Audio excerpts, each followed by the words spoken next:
Hi అందరికీ. After long time నేనైతే voice ఇస్తున్నాను. ఎందుకో ఈరోజు ఈ వీడియో మీతో షేర్ చేసుకోవాలనిపించింది. లండన్ నుంచి మా తమ్ముడు మా మరదలు వచ్చారు. ఇంకైతే మా తమ్ముడు. సో వాడు నిన్న నైట్ రిటర్న్ వెళ్ళిపోయాడు. అందుకే అది బ్రదర్ సిస్టర్ అండ్ బాండింగ్ అనేది అది గాడ్ గిఫ్ట్ అండి. మా తమ్ముడు అంటే నాకు చాలా ఇష్టము. ప్రతి ప్రాబ్లము, నాకు ఏ ప్రాబ్లం వచ్చినా నా ముందుండి నన్ను నడిపించాడు. కానీ ఈరోజు వాడు మళ్ళీ రిటర్న్ వెళ్ళిపోతుంటే 15 డేస్ అయింది ఉండొచ్చి వెళ్ళిపోతుంటే చాలా బాధ అనిపించింది. కానీ లైఫ్లో సక్సెస్ ఒక గోల్ రీచ్ అవ్వాలంటే తప్పదు. మన వాళ్ళని అందరిని వదిలేసి వెళ్ళి కష్టపడాలి. సో ఇప్పుడు మేము ఎయిర్పోర్ట్కి వెళ్తున్నాము. మార్నింగ్ 4 o'clock అయిందండి. వాడి ఫ్లైట్ వచ్చేసి 7:50కి ఉంది. సో ఎయిర్పోర్ట్కి రీచ్ అయ్యాము. సో అక్క చెల్లెలు అన్న తమ్ముడు అన్నది రిలేషన్షిప్ అన్నది మనకి గాడ్ నుంచి వచ్చే పెద్ద గిఫ్ట్. అది మనకి లైఫ్లో ఎప్పుడు స్వీట్ మెమరీ అనండి. కానీ ఇప్పుడున్న జనరేషన్లో ఆ బాండింగ్ అయితే అంత లేదు.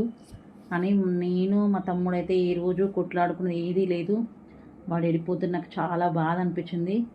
చాలా మిస్ అవుతున్నానండి వాడిని నేను. కానీ వాడు ఎక్కడున్నా హ్యాపీగా ఉండాలని కోరుకుంటున్నాను. వాడు ఉన్న ప్రతి క్షణము నేనైతే చాలా ఎంజాయ్ చేశాను ఈ 15 డేస్. సో ఈ వీడియో నెక్స్ట్ ఆ రోజు కాకుండా నెక్స్ట్ డే, వాడు వెళ్ళిన రోజు కాకుండా నెక్స్ట్ డే మార్నింగ్ తీస్తున్నాను. ఆ రోజు ఈ వీడియో పోస్ట్ చేయడానికి టైం లేకుండే. ఎప్పుడైనా లైఫ్లో అన్నదమ్ముడు అక్క చెల్లెలు ఇవన్నీ బాండింగ్ అనేది చాలా ఇంపార్టెంట్, చాలా రెస్పెక్టబుల్ అండి.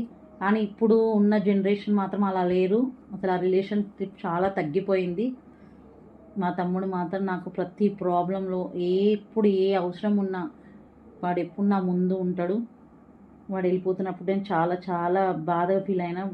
నా ఫ్లైట్ ఎక్కా కూడా నా కోసము నేను ఈ వీడియో పోస్ట్ చేస్తానని చెప్పేసి నా కోసం అక్కడికి వెళ్ళాక ఫ్లైట్లో ఎక్కాక అవన్నీ కూడా నా కోసం వీడియో తీసి, కానీ ఇవి వీడియోస్ పోస్ట్ చేసింది అయితే మా మరదలు. నేను ఛానల్ పెట్టాను తీస్తున్నాను తెలుస్తానికి. తనే నా కోసం ఇక అన్ని ఫ్లైట్ ఎక్కినప్పుడు వీడియోస్ అన్నీ తీసి నాకు పంపింది. సో ఈ వండర్ఫుల్ మూమెంట్ మీతో షేర్ చేసుకోవాలనిపించింది. సో మీకు కూడా ఇలాంటి స్వీట్ మెమరీస్ ఏమి ఉంటే నాకు కామెంట్ బాక్స్లో పెట్టండి. రేపు మళ్ళీ ఇంకో వీడియోతో మేము ముందుకు వస్తాను. బాయ్ అందరికీ.